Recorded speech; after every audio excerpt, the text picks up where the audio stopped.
خسرو، الان که بابات از پیش دکتر برگشت حواست باشه گرم بگیریم که تو لک خودش نره. بازم سر به سرش نذاری یا؟ من سر به سر آقا جون میذارم؟ اخ بابات اومد. سلام آقا جان. از پیش دکتر برگشتی رنگ روتون عوض شده ها. حالا آمدین ها. معلومه بهتون ساخته. مسکه دنبال دردسر میگردی پسر. مگه با این وضعیت معیشتی رنگ و روی به آدم میمونه؟ بیا و خوبی کن. خواستم یه دقیقه غم و غصه‌هات فراموش بکنی. خوب عمو صفدر جان، تونستی دکتر ببینی؟ نتیجه چی شو قربانتو برم؟ والا عمو جان تو مطب دکتر اول معاینم کرد. بعد ازم پرسید کسی تو خانواده شما از بیماری روانی رنج میبره؟ گفتم نه خدا رو شکر همه داریم لذت میبریم. گفتم آخه دکتر اینم سوال میپرسی؟ تو این مملکت با این وضع گرونی و تورم که کسی اعصاب سالم براش نمونده.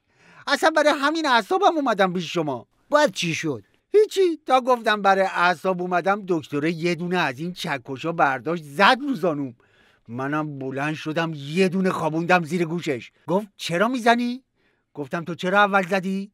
گفت من میخواستم اعصابتو تست کنم. گفتم خب اینم نتیجهش، حالا داروتو بنویس. خوب شد ما نیومدیم تو مطبا. بالاخره چی شد؟ دارو داد آقا جان؟ نه بابا، منو فرستاد اتاق دیگه که یه سری آزمایش بدم. منم رفتم آزمایش دادم، جوابشم گرفتم. گفتن سالمی.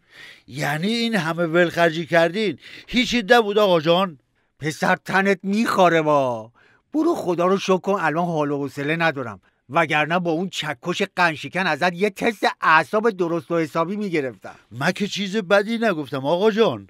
خب اسی قرار بود بری بانک وام دانشجویی بگیری، چی شد؟ گرفتی؟ والا عمو صفدر جان، همین اول سومی رفتم بانک وام دانشجویی بگیرم. رئیس بانک از این فامیلای مسئولین بود با رد 3 تا اتو رو پیشونی. ازم پرسید شغلت چیه؟ گفتم مدیر هستم قربان. به خدا از جایش بلند شد کلی علی اول کرد.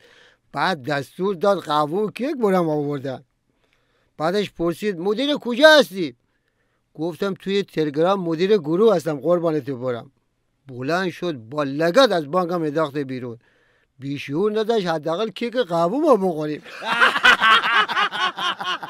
گور بابای خودش با اون مدیراش.